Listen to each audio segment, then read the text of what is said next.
Hi there, good greetings, Alabama companies, Alabama exporters, trade and business experts.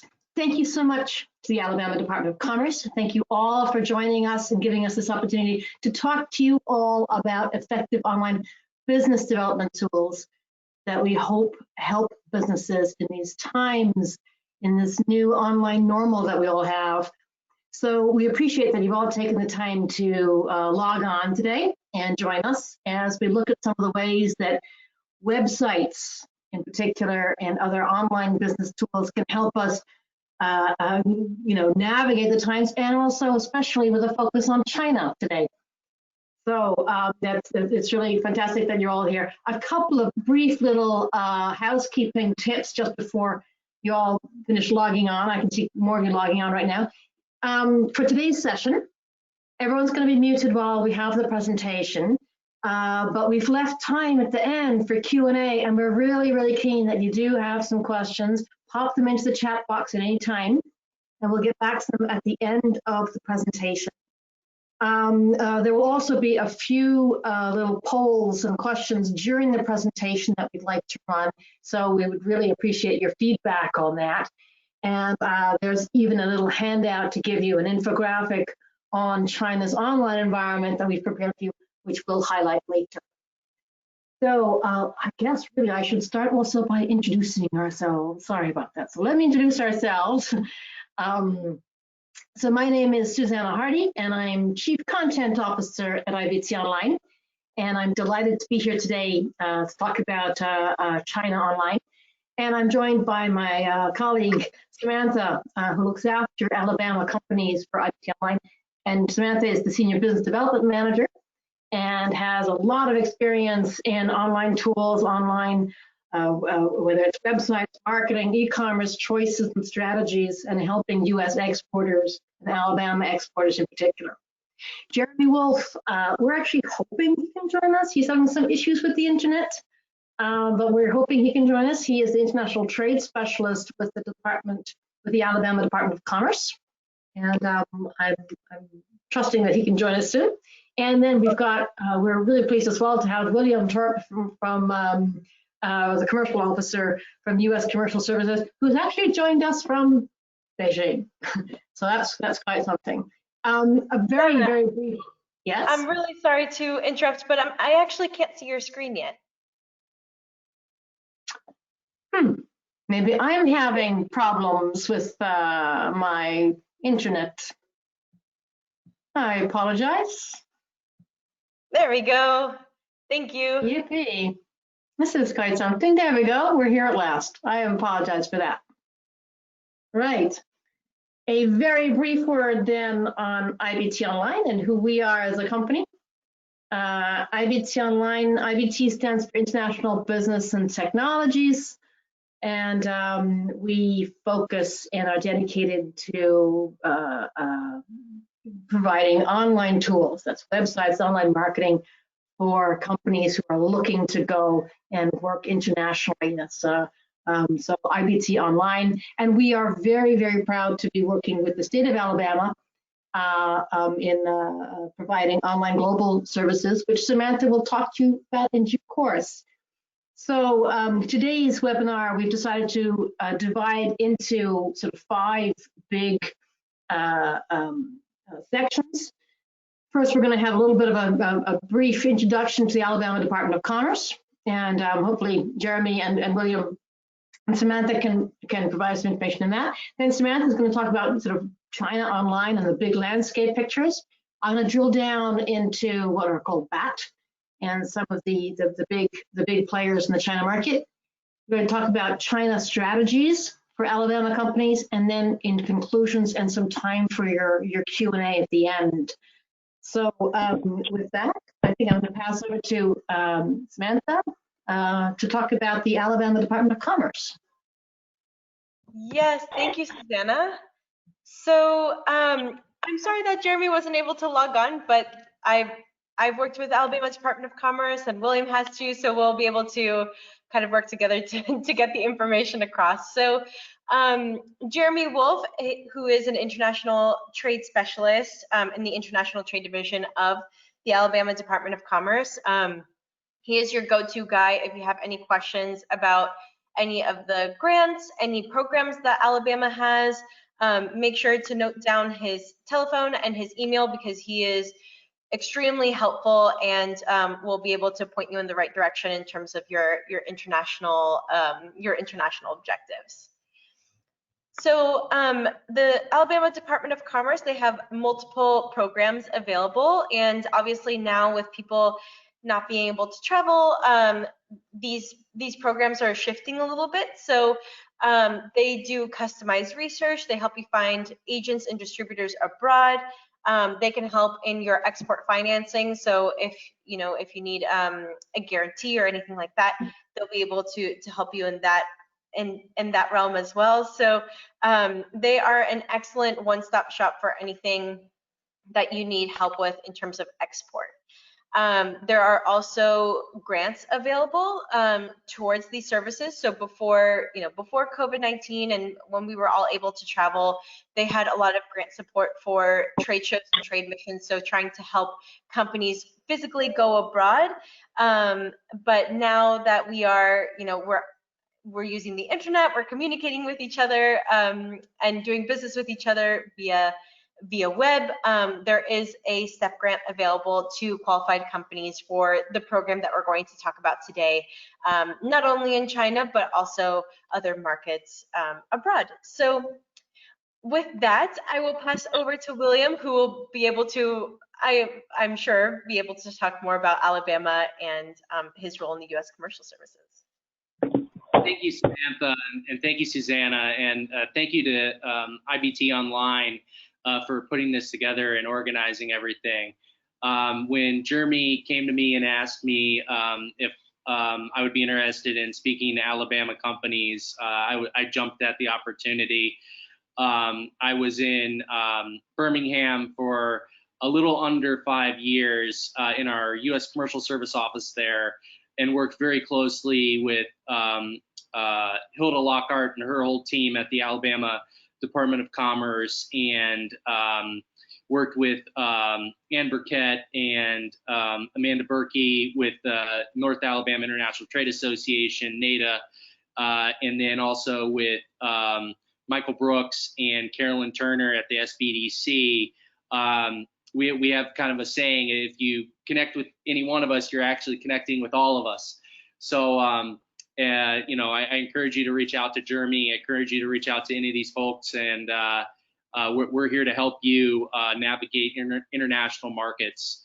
As Samantha said, I'm a commercial officer. I'm at the U.S. Embassy in Beijing. I'm in the commercial section. I'm with the Foreign Commercial Service. We have a network around the world of, we're in over 80 markets, and we have domestically over 100 offices. In the state of Alabama, our office is in Birmingham, and the director there, his name is Robert Stackpole. He's part of this whole team. I highly suggest you reach out to him as well. And we work with small to medium-sized companies to help them export their products, services, and goods around the world. Here in Beijing, I work with a lot of different companies, small to medium-sized businesses, larger companies. The needs vary. With small to medium-sized companies, we can provide counseling. If you're interested in understanding more about the China market, I'd be happy to jump on the phone with you and your team and discuss strategy. With regard to sectors that I cover personally, I cover the energy and environmental technologies sectors. That said, if you're in another industry, I can easily connect you to any of my colleagues. And then we have locally engaged staff, Chinese nationals that work for us, and they have a myriad of contacts in all of these industries, and they can put you in touch with the people that you're looking to get in touch with. We also do due diligence reports. So I call it our international company profile. So if you have a company, they reach out to you and they're saying, you should send your money to us, and or we're going to send you money, or you need to send your stuff to us. Well, we're here to do some due diligence. We can look at legal, financial, commercial background. In normal times, we would actually go to the location, look at the offices, meet and interview, but now we can do a lot of that still online. We even do it virtually and have the people in the office, take their phone and go around.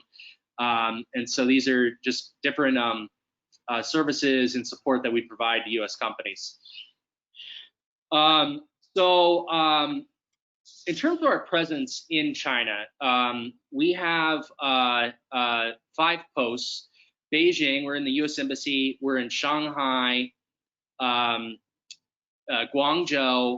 Wuhan, and Shenyang. We formerly had also presence at the U.S. consulate in Chengdu, which was closed. The Wuhan office, just to give you a status update on where we're at in terms of COVID for our operational status for the commercial service in China, is temporarily closed, but they are still helping U.S. companies. We have a team of Wuhan officers here at the U.S. Embassy, and we can continue to connect you with opportunities in the Wuhan consular district. We were evacuated. I was evacuated myself. Many of us were evacuated through an authorized departure, where many of us were caught outside of the country at the time because we were. It was during a holiday, and the evacuation was put in place. This was about the end of January, and then we headed to DC. And so I've returned August 1st. I've been here. I came here originally on September 2019 of last year, and I have a 3-year tour. I'm here till September of 2022. And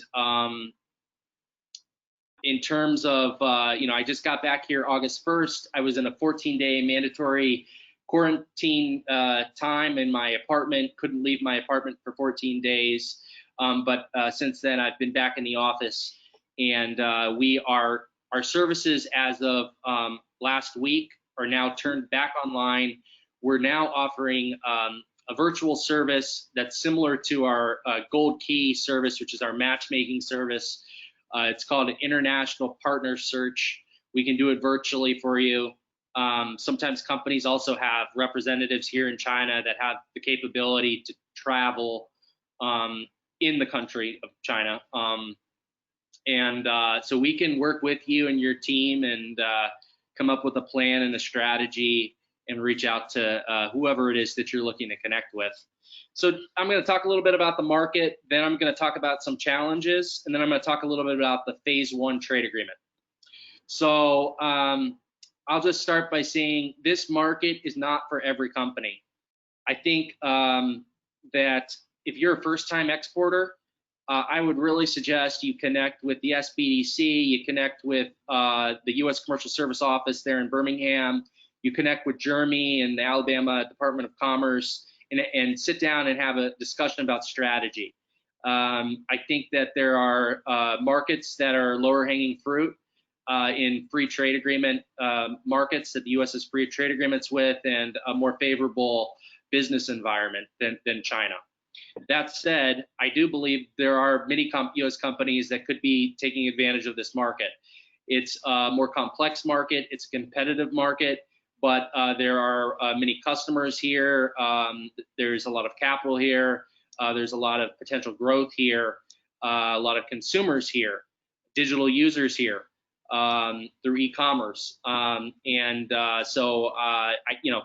China's the second largest economy by GDP in 2018. And just to give you kind of an idea, just to think about this, our Shanghai consular district, Zhejiang province right there in the Shanghai area, that constitutes, in terms of GDP, the size of ASEAN countries, Shenyang, our Shenyang consular district, that is the size of GDP equivalent to that of Mexico. So that, I mean, we're talking very large. I like to think of China as, although it's one country, it could be constituted as many different countries just by how large and vast it is. And in terms of representation and who you have working for you, if someone's selling in Beijing, they're not necessarily going to have the right contacts in Guangzhou or Shenyang or Chengdu. So it's important to understand that as well. I'm going to talk a little bit about e-commerce because Jeremy wanted me to touch on this a bit. You know, e-commerce is a major way of doing business here in China.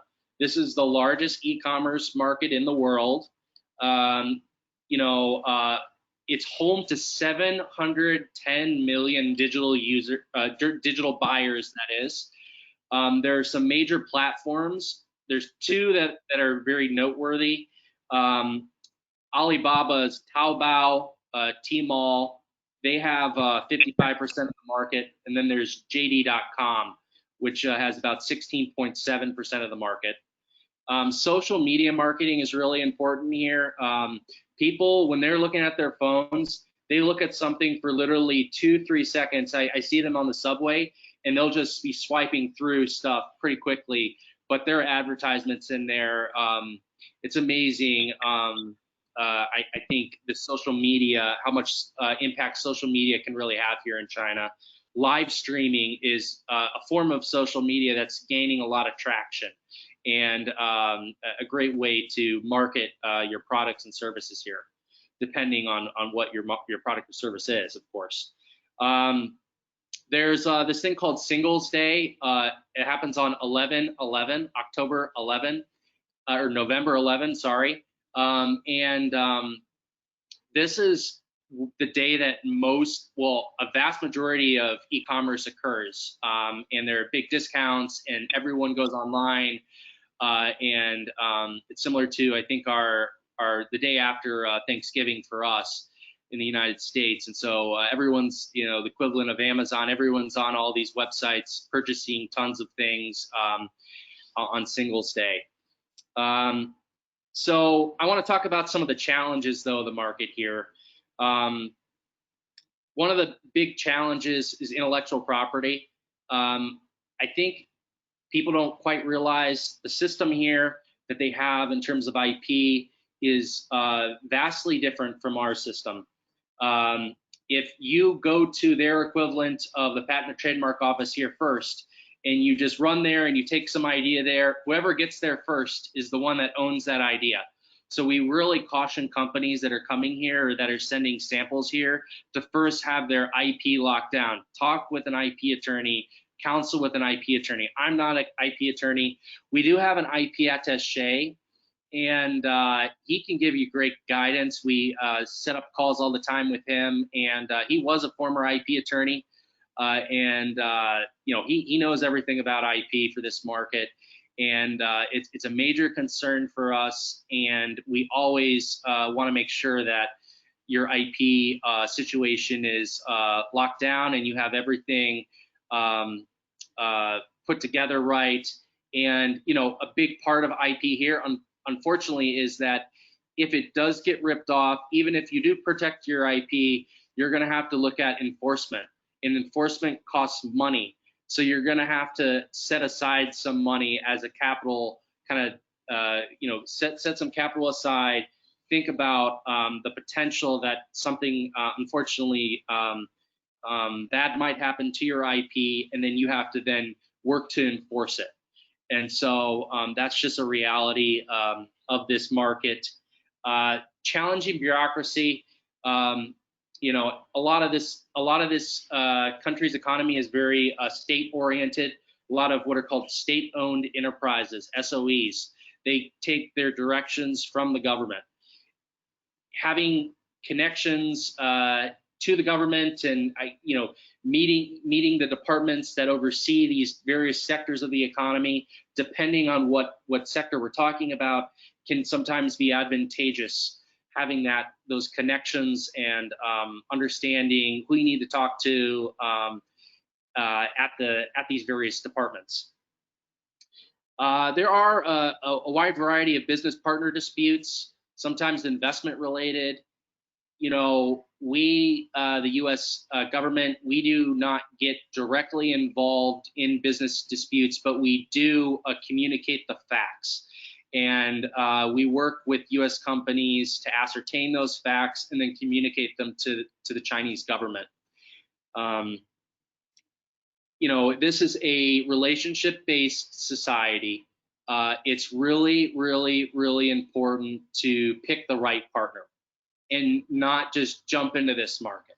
So think about who it is that you want to work with, and meet them, have tea with them, get to know their family even, you know, get to know their character, get to know who they are as a person.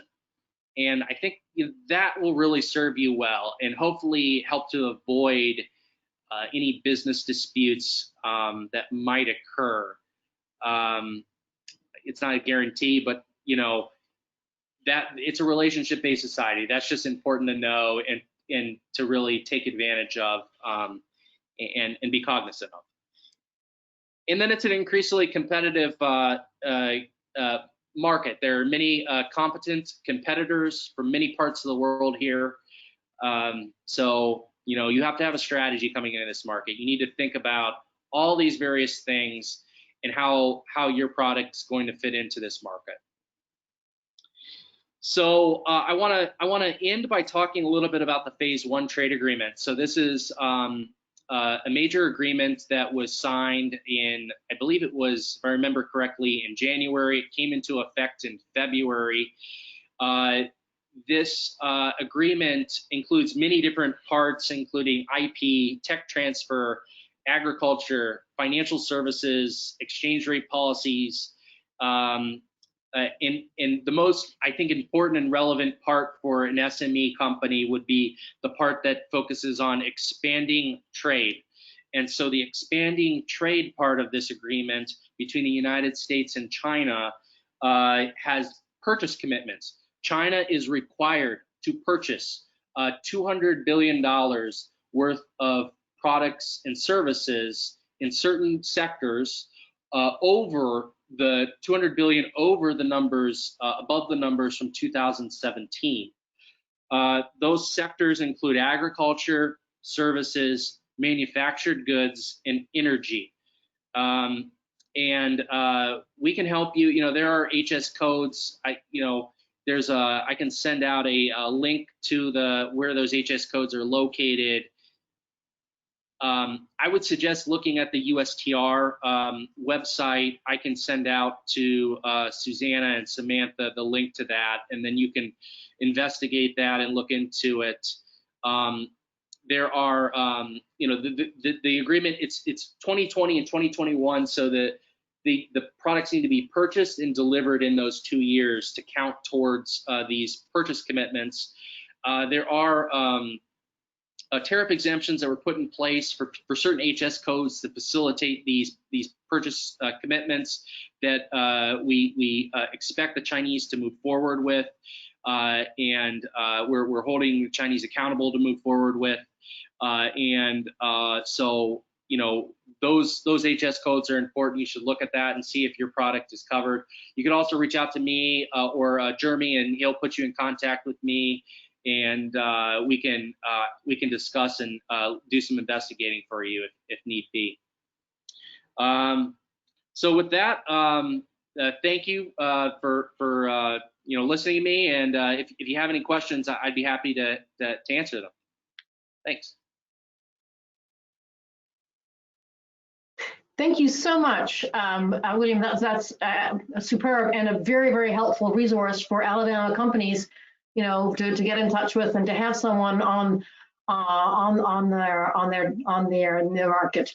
And I also want to appreciate how much we appreciate your being here. I realize it's quite sort of late for you. It's about 11 o'clock at night, so I appreciate that you're there as well. I'm going to turn now to Samantha and ask her to talk us a little bit about sort of, you know, China Online, and take a little bit of a dive there. Why, you know, what's going on in China Online, Samantha? Absolutely. So thanks, Susanna. So this will kind of re-emphasize some of the things that William was talking about. So first, I wanted to focus on the big picture of China. We all know that China is quite large in terms of population and landmass. There's no surprise there. But what I want to focus on the slide is that out of the 1.4 billion people, 59% are internet users, and even more are active social media users, which is very unique to China. Usually there's more internet users than social media. Also, there are more mobile phone connections than people. So being mobile friendly is absolutely key for this market, and you'll hear that multiple times during this presentation. But not only are the numbers very impressive, but they are also growing. So population, mobile connections, internet users, social media users, they're all going up by the millions. But to really understand China's online environment, I wanted to highlight these 3 characteristics that are the ones that really strike us the most when we work with clients in China. And this will be a common theme throughout the presentation. So the first is that it's a highly mobile focused market, as you saw in the last slide. But I just wanted to stress that being a mobile first market means that it's very fast moving. Something about using mobile to access the internet encourages the use of more apps, more development, and more change. And this also means more disruption to existing models. And more apps and more disruption also fosters more social media. So people everywhere are fusing search with social, and this is very true for China as well. Maybe you don't always trust the retail sector or the public sector, or maybe you've suffered a lot from counterfeits or scams, or you know, whatever makes you mistrust other entities. But it feels a lot more reassuring to get recommendations and thoughts from your friends and your peer group than from other official sources. So maybe someone in China is looking to buy a new car, buy a new shirt. You go to your social media and you ask your friends what they think would be a good deal or a good fit for you. So therefore, in China, content is extremely personalized, and that's absolutely key. And these 3 characteristics are all interlinked. So buying online and online payment structures are also an integral part of China's social media, as we'll see later. Samantha, may I interrupt you and launch a quick poll, please? So just to make sure that we're all sort of on the same page, attending the right webinar, are you all already doing business in China? Is this something that you are already active in as a company? Either directly, if you have a subsidiary there, or if you're only online. And I'm sorry, I couldn't put more choices. I was a little limited to 4 on this one. But perhaps you have in-market partners, agents, or distributors, let us know. So just to let you know, quite a few of you already have subsidiaries in China. Many of you are still thinking about it. And I can say that none of you are online only. How about that? But thank you very, very much for those responses. And this is the first of our 4 polls, so or 3 polls. Thank you very much. Now back to Samantha. Excellent. Thanks, Susanna. So just taking a deeper dive into the mobile first aspect, 97% use mobile devices for internet access. And I guess that's why the big screen Samsung had such early success there. A recent PwC survey noted that 52% of Chinese consumers shop using their mobile device on a weekly or daily basis. So that means that more people shop using mobile phones than actually physically going to a store on a weekly basis. And obviously that's even more true now. The graph on the left-hand side gives you an estimate of e-commerce versus m-commerce in the US versus China. And the conclusion of this forecast is that just a minority are not using mobile phones. And Chinese users use mobile phones for multiple things, like they can book movie tickets, they can order wedding services, they can manage financial investments from their smartphones. And by contrast, not all of these are available other than online and mobile, so that's their only option. For example, the lack of a developed credit card system in China means that mobile payments is the first and the only non-cash payment experience for many users. And I mentioned earlier that the mobile first model is very fast moving and disruptive, but I wanted to give you an example of that with Uber. In the case of Uber in China, what is really interesting is the fact that Uber services took off much faster than it did in the US and around the world. Uber's top 3 most popular cities worldwide, Guangzhou, Hangzhou, and Chengdu, and I apologize if I mispronounced them, they were all in China. The important reason is that Chinese users are ready adopters and early adopters of mobile devices and social network technologies.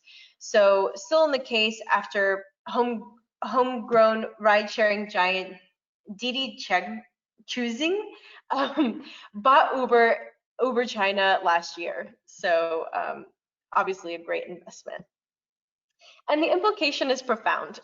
China is not only the largest market for mobile applications, but probably also the best test lab for them, because new mobile applications can receive market feedback pretty much immediately and achieve meaningful scale more quickly in China than other developed nations.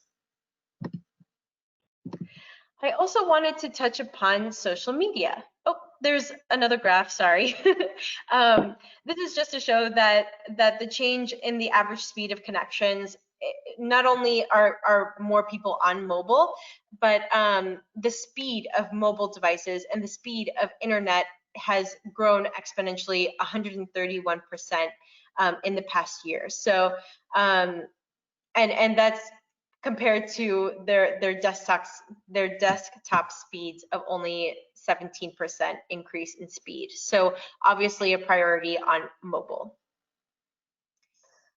So on the next slide, I wanted to talk about social media, and we'll definitely get into more detail on this later, but just as a general overview, social media is huge in China, and these numbers absolutely prove it. So not only is it used for personal purposes like chatting with friends and shopping and sharing fun memes and GIFs, but also for work purposes at a greater rate than the majority of the world.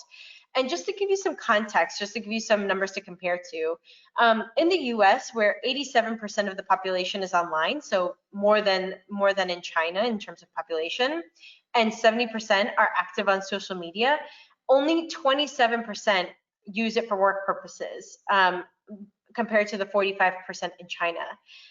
We spend an average of 2 hours a day. China spends 2.2 hours a day on social media.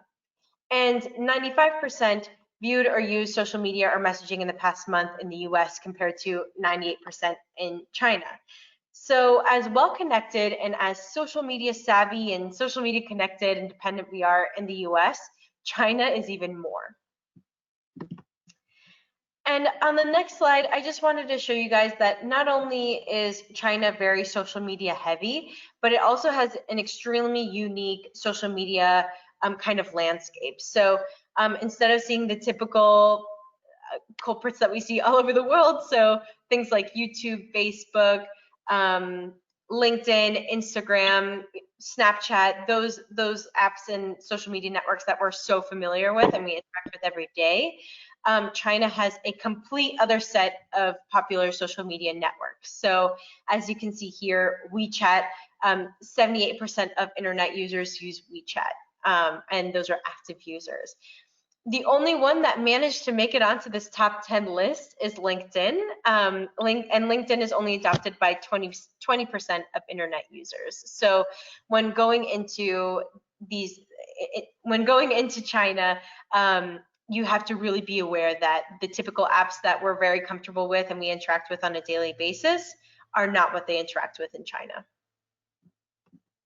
Samantha, thank you very much indeed. I'm going to now pick up that point and talk a little bit about some of the big players, just so that we have some familiarity with them. I'm going to be doing a very, very big, broad brush landscape tour rather than a deep dive. But if any of you want to have more information about any of these, let us know immediately, and we'll help you out on that. So just some of the big players. So we've got Google and other big search engines in the United States. In China, the big search engine that we should know about is called Baidu. And all the so-called BAT companies that I'm talking about all started in the mid 1990s, and they all sound more like Silicon Valley unicorns than something one would think of in China. So all these companies, Baidu, Alibaba, Tencent, all the ones we're talking about, all of them started really by individuals, in this case Robin Li, who's the co-founder of Baidu, which he started in his university bedroom.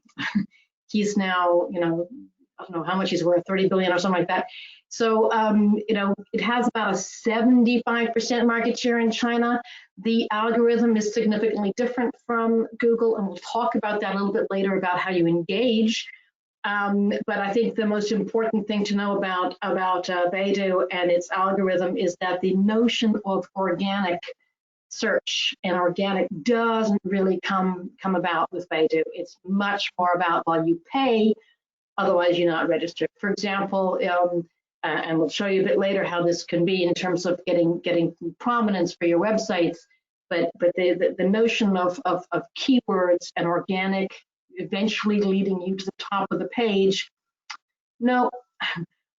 You're ranked according to how many people like you and so on, but also about you need some extra funding in that as well. Baidu, just so you know, is involved in a lot of other businesses these days, in particular AI, but also news channels and so on. They're also going abroad quite a bit. The big space they're battling for at the moment is India. William talked about Alibaba. I will just mention it very briefly here again. But again, one of these, a founder, a co-founder of Alibaba, this very charismatic man called Jack Ma, and who announced actually in 2018 that he's going to leave to focus on philanthropy, sort of following the Bill Gates and Warren Buffett sort of stretch.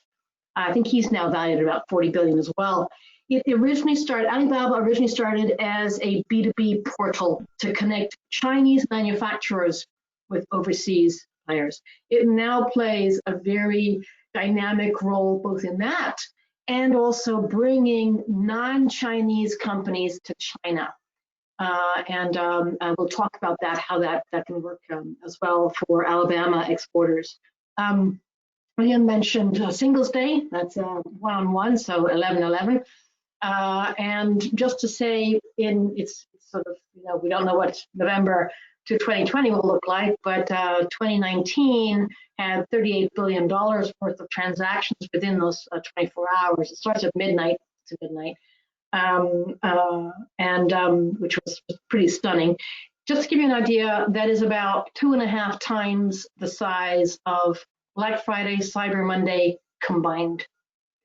Alibaba also, we talk a lot about Amazon and focus on that and how big Amazon is. And Amazon is the largest by a long way, and it is the the $1 trillion company after COVID, especially.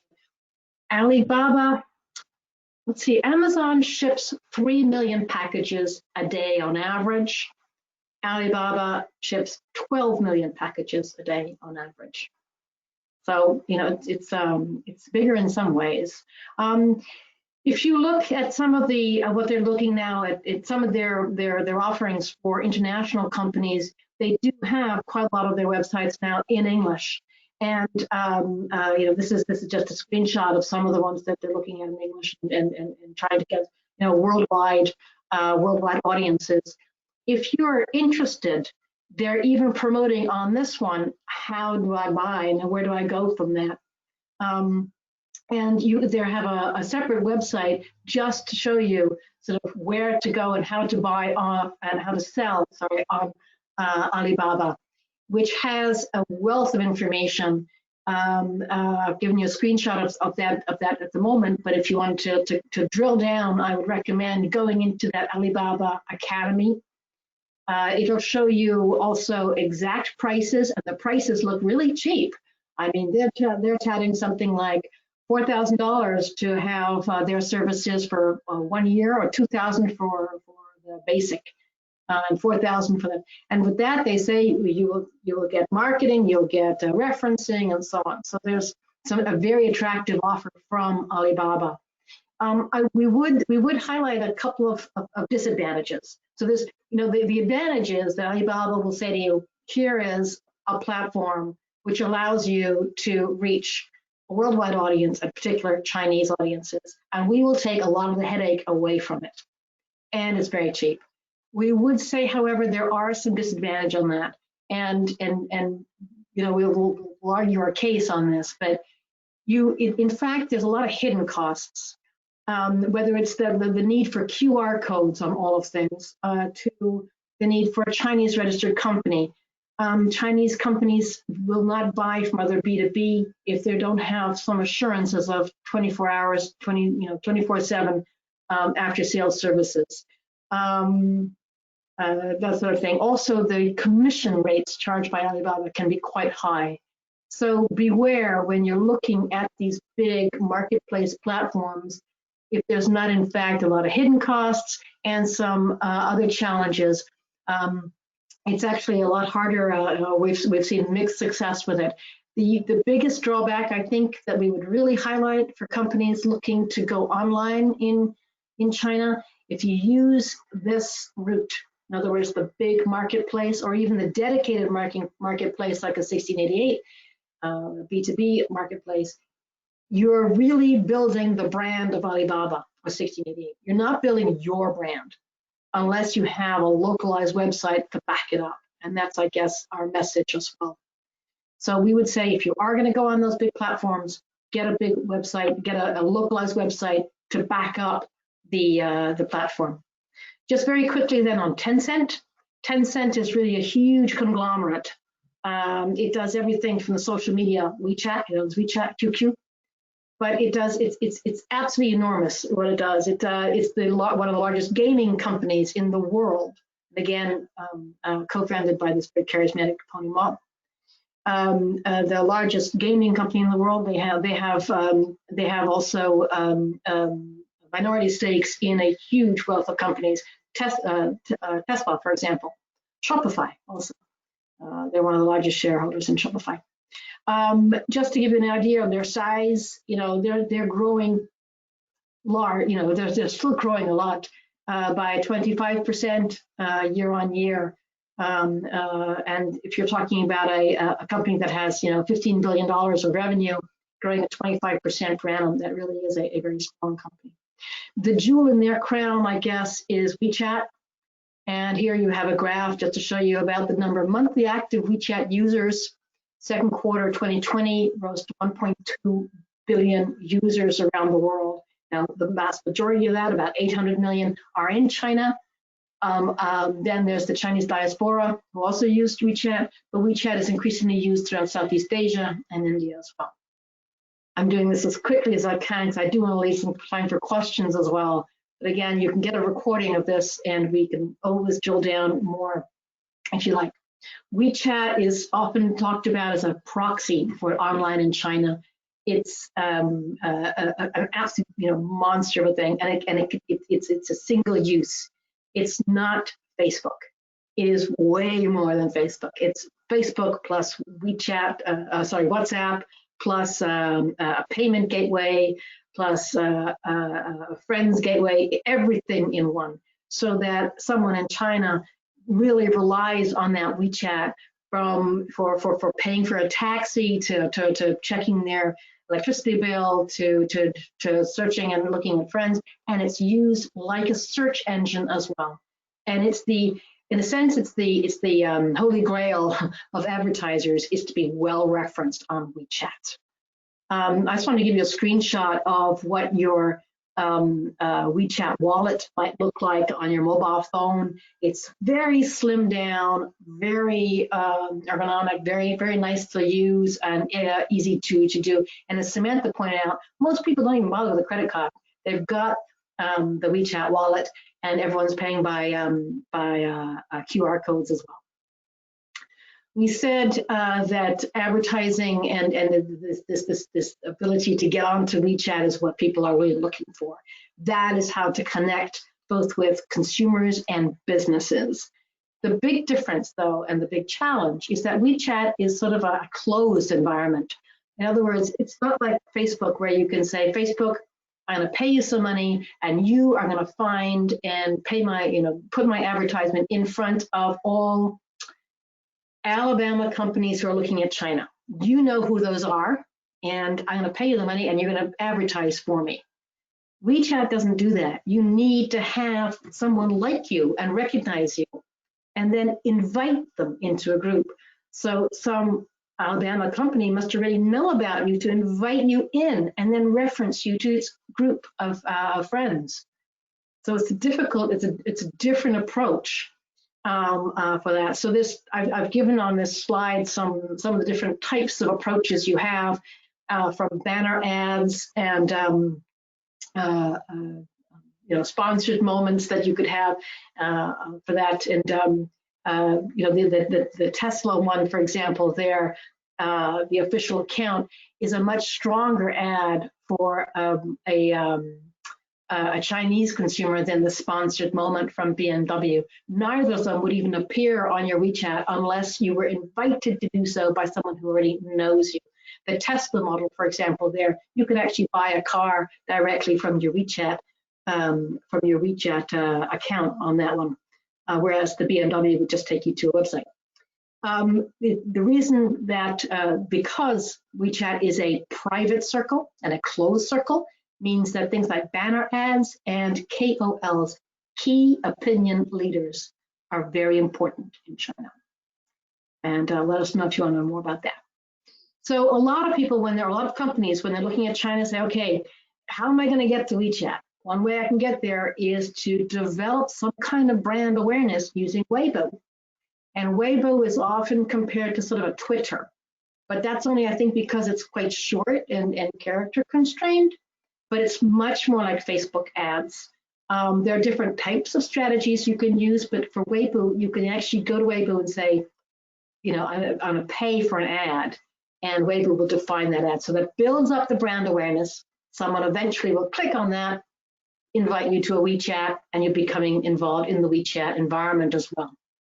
So a lot of our clients go first into a Weibo strategy and building up brand awareness in order to get organic growth through the WeChat. Using Weibo, there's lots of different types of Weibo accounts that you can use. I would just really like to highlight on the right-hand side of your screen, there's a screenshot of a company. You see the blue V. That is an authenticity. That means that you're verified, that Weibo verifies you as a company and that you are legitimate and trustworthy. And that is incredibly important to the Chinese community and to Chinese buyers everywhere.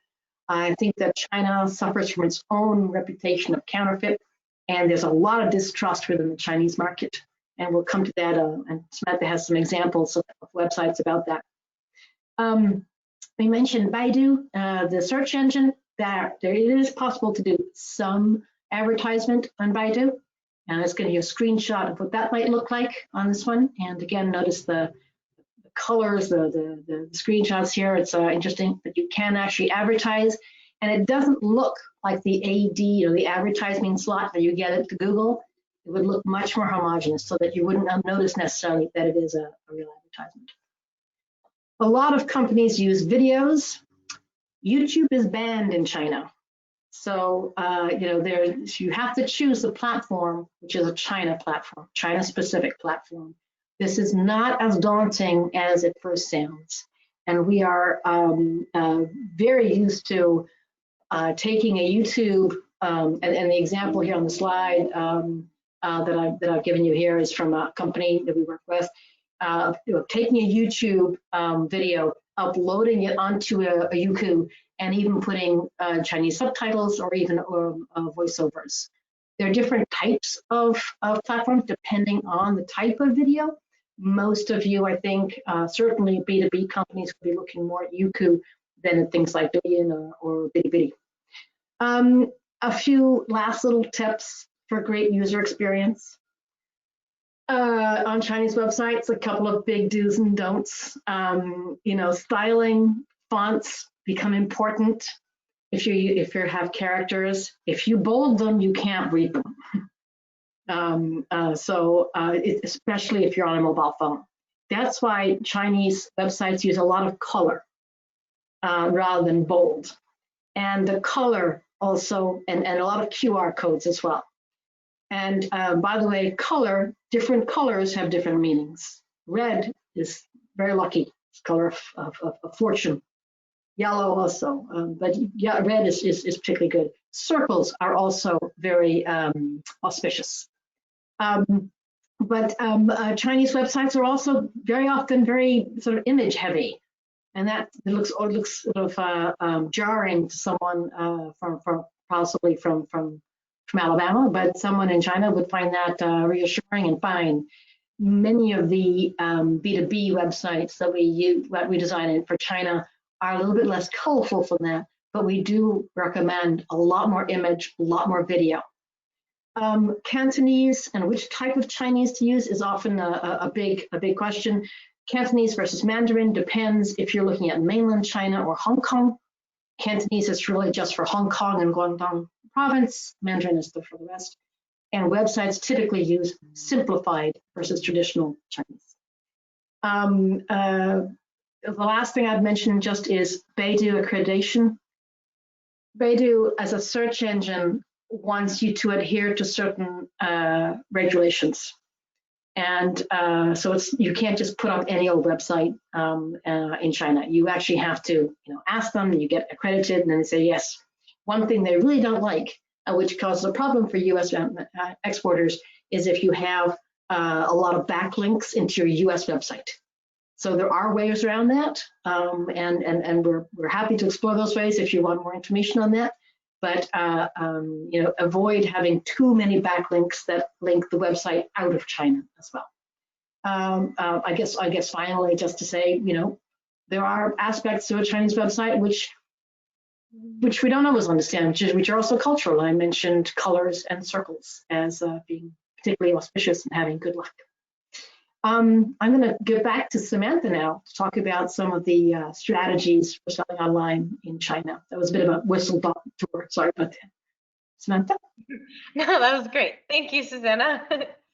So I know this can be a little bit overwhelming because it is such a different market from the US, from Alabama, US, Europe, Latin America. It is a very different market, but we do have a few steps here that will help you with your online presence in China. So the first thing that we say is to build a localized Chinese website. So that's the place that with your social media, with your Weibo and Baidu search engine marketing, and hopefully eventually a WeChat, you'll be able to drive all of your traffic back to your Chinese website. And that way you can control your brand in China, you can control your messaging. We always suggest starting with a localized website. Step 2 is Baidu search engine marketing. So as Susanna spoke about earlier, with the ads and everything, just to make sure that your website can actually be found by the people in China. So make sure that you're not trying to optimize your Chinese website on Google, because obviously that's not allowed in China. Make sure to do your search engine marketing on Baidu. And the third step is social media marketing, starting with Weibo. And as we spoke about, that's kind of like the place to start until you're recognized as a valued brand, as something that's validated, as when you get a referral from somebody at WeChat, you can eventually get transferred over to WeChat and be found and recognized there, and just drive all of your traffic back to your localized website or back to your distributor, or however you choose to do business there. So the advantages of going by this specific strategy, by these 3 steps, is first that you build brand awareness in the market. The people in China will recognize that your brand, your company is there for the Chinese market, and they really appreciate that. So kind of building that brand awareness and that trust and credibility. Second is to find in-market partners. You can have a page dedicated to trying to help you find sales reps, distributors, partners in China, and we can optimize that for you so that they find you instead of you trying to find them, which is nice. Drive traffic to the logistic and distributor and or e-commerce platforms. So by using search engine marketing, social media marketing, you can drive traffic back to that localized website and then be able to do business. And also, of course, retain and engage clients. Just trying to maintain that engagement with your potential and already clients in China. So those are our suggestions. And the way that we go about doing this at IBT Online is we have 10 steps that we go through when we build a localized website for our clients. So you can see that translating the language is just one of the pieces of the process. So it's clear that just adding the Chinese translated pages to your existing US website just won't cut it for this market. It's just too particular.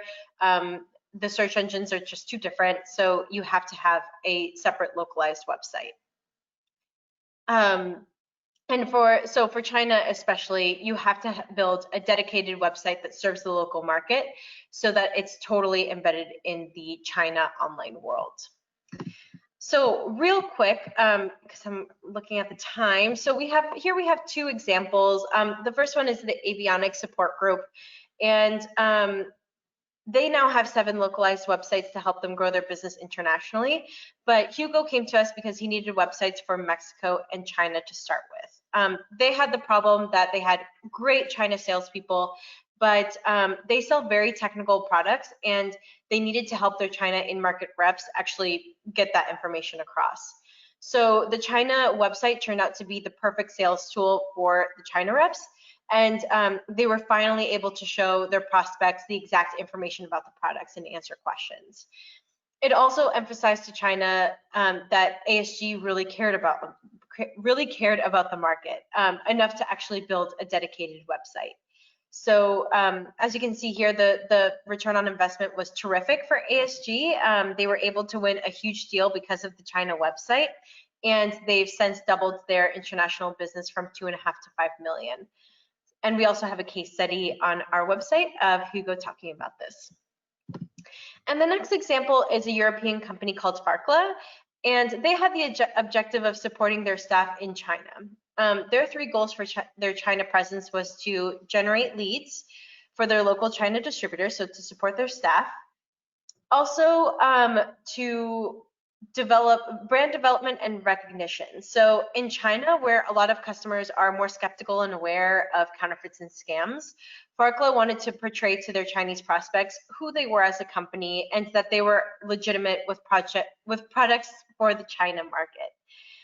Pricing control was also important for them because different distributors in China would change and fluctuate their prices depending on their own circumstances instead of what Farkla wanted. So by having a localized website, so kind of like a central place for the prices in their products, they were able to support their objectives and maintain control of their business in China. I also want to highlight for Farkla that content is super important. It has to be relevant and useful for the China market in order to be referred for a business account. So with the goal of getting a corporate WeChat, they started with Weibo. And they have a localized website behind it, as you saw in the previous pictures, so that potential customers can be redirected to the website from Weibo and now from WeChat. So remember, there's no point of having a Weibo or Weibo or a WeChat account if you don't have a really great localized website behind it to drive that traffic. So, we also have another case study on our website if you want to check it out. So now moving on to conclusions, takeaways, and Q&A really quickly. So the online global programs, we do have a program with Alabama. So depending on what your goals are, there are step funds available towards our programs. So keep that in mind. If you're a qualified company, you'll be able to use the step funding towards website localization for China or for other markets that you're interested in.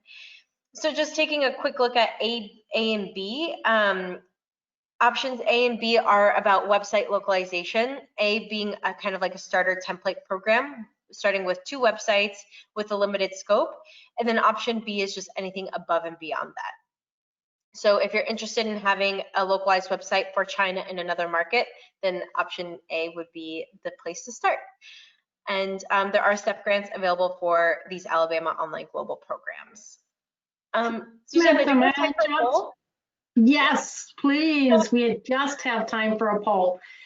Just really to ask if anyone would like to have more information about the grants available, about the option A, about the option B, whether that's for China market or for other markets. And if so, you know, we can circle back to you or get someone to circle back to you. And so far we have an overwhelming yes, please. That's great. Thank you very much indeed. Great. Close that poll. Thank you very much for that. That's great. Samantha, next one. Yeah, so the next 2, option C and option E. So option C has to do with international e-commerce. So once you have that China website, we'll be able to support it with the search engine marketing and social media marketing and reporting and analytics. For China or for other markets around the world, we've worked with over 40 countries. So we would be kind of like your in-house, out-house marketing team for option C. And then option E is for e-commerce. So if you're interested in having an e-commerce enabled website, so with a fully functioning cart and payment gateways and all of that fun stuff that goes along with an e-commerce platform, we have a program dedicated to that as well. And STEP grants are available for both programs. So make sure to keep that in mind if you want to get in touch. Same thing. I want to poll on that one, please. Just to ask if anybody is interested in learning more about international online marketing, about the STEP grants that are available for that, or if they're interested in the e-commerce in particular and looking at e-commerce sites for China or other markets. Again, we are happy to circle back to you on that. And it's great. We have quite a few on that one too. I'm very interested. Thank you very much indeed. We will definitely be getting in touch with you, particularly for the marketing, it looks to me like. But thank you very much indeed. Thank you. Right, I'm going to close that poll, hand back to Samantha.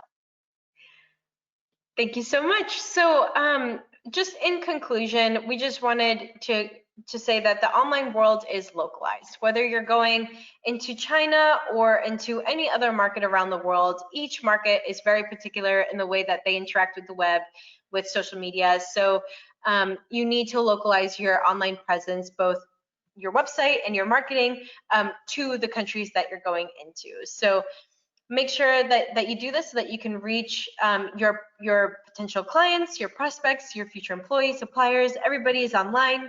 And by having this localized presence, you'll be able to be found, be understood, and be easier to do business with in your main target market so that you can grow globally.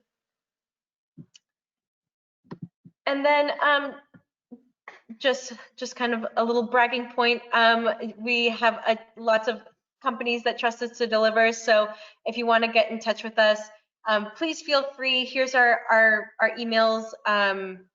Feel free to reach out, send me an email, and I would be happy to chat about your online objectives.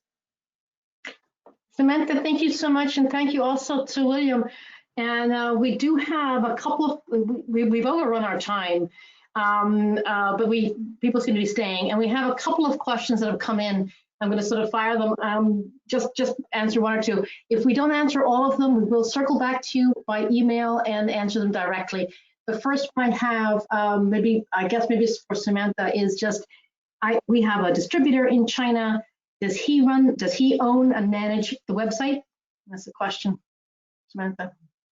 Yeah, great question. So we always suggest that you own and manage your own website. And this is for that brand control, that brand protection. I mean, it's great that you have a distributor that's willing to do that, but in a perfect world, we always suggest that you own your own online presence, but you can always connect it back to your distributor, so you're not stepping on anybody's toes, and they in the end get the business.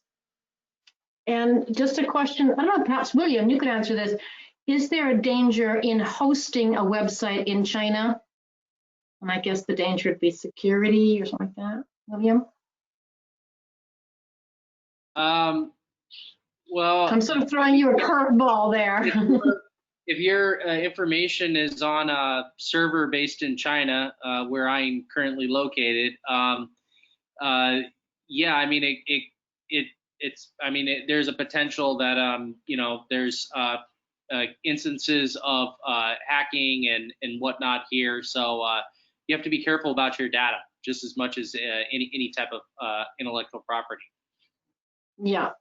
I would add to that when we're hosting websites, we host them with very large servers. I mean, Amazon, for example, or Nexus, which are U.S. companies that have server farms based in and around China, and very often we'll host them even like in Hong Kong, and that can be good for mainland China. There's a difference between hosting it in, say, Hong Kong and mainland China. So we're actually watching that situation very closely to see how that evolves. But that is definitely an issue as well.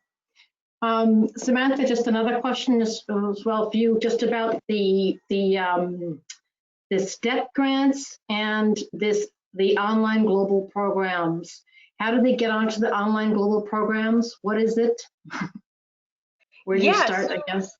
Yeah, great question. So you can contact me directly, and I can set up a call, and I will make sure to include Jeremy or Bo, who are the international trade reps for Alabama.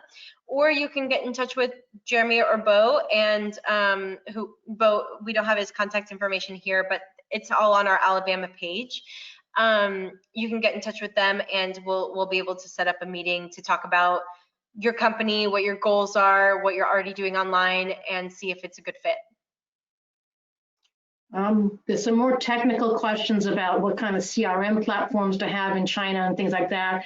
Those are all things that we can answer by email directly to you.